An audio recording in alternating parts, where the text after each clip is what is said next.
Missão dos Espíritas. Não escutais já o ruído da tempestade que há de arrebatar o velho mundo e abismar no nada o conjunto das iniquidades terrenas? Ah, bendizei o Senhor, vós que haveis posto a vossa fé na sua soberana justiça e que, novos apóstolos da crença revelada pelas proféticas vozes superiores, ides pregar o novo dogma da reencarnação e da elevação dos espíritos, conforme tenham cumprido, bem ou mal, suas missões e suportando suas provas terrestres. Não mais vos assusteis. As línguas de fogo estão sobre as vossas cabeças, ó verdadeiros adeptos do Espiritismo. Sois os escolhidos de Deus. Ide e pregai a palavra divina.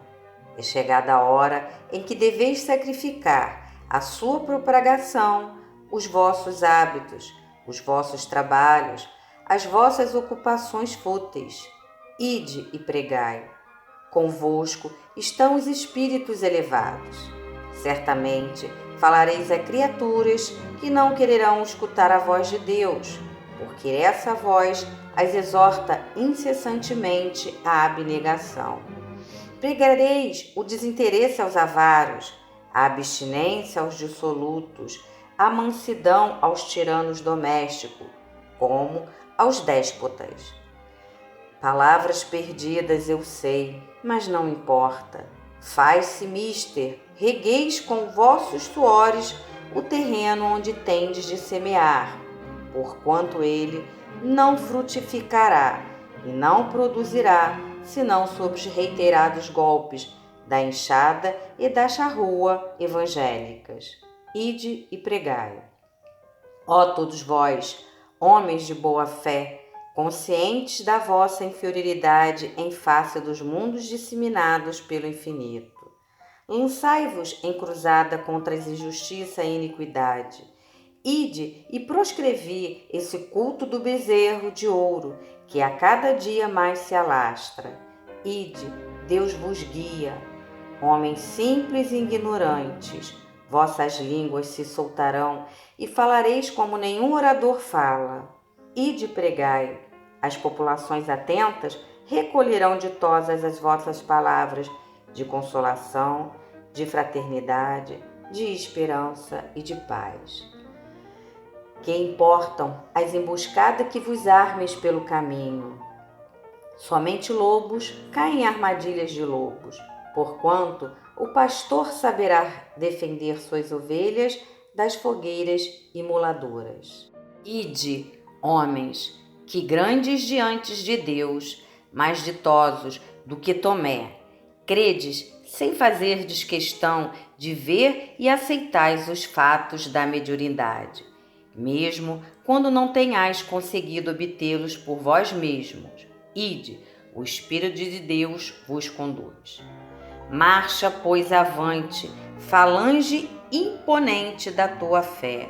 Diante de ti, os grandes batalhões dos incrédulos se dissiparão, como a bruma da manhã aos primeiros raios do sol nascente. A fé é a virtude que desloca montanhas, disse Jesus.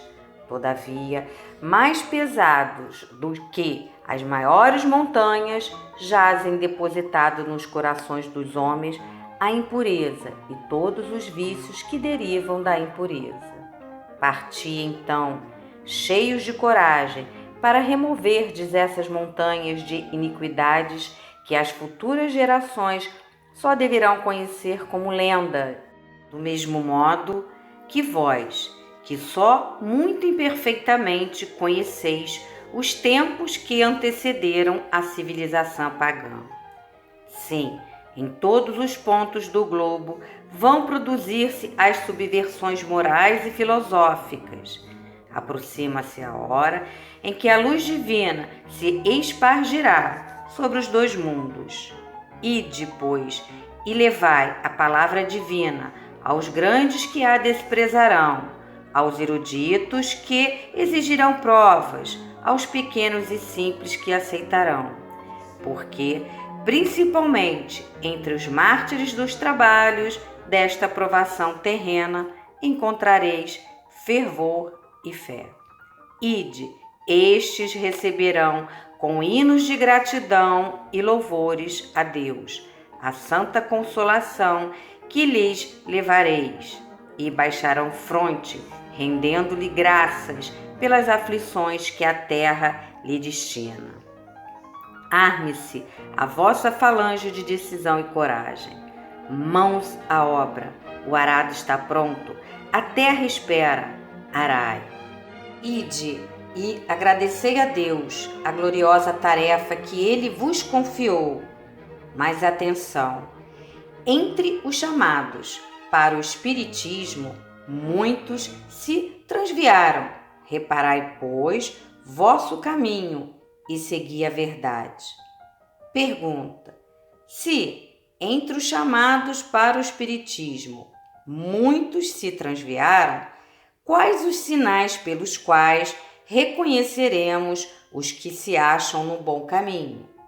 Resposta: reconheço-lo-eis pelos princípios da verdadeira caridade que eles ensinarão e praticarão. Reconheço-lo-eis pelo número de aflitos a que levem consolo. Reconheço-lo-eis pelo seu amor ao próximo, pela sua abnegação, pelo seu desinteresse pessoal.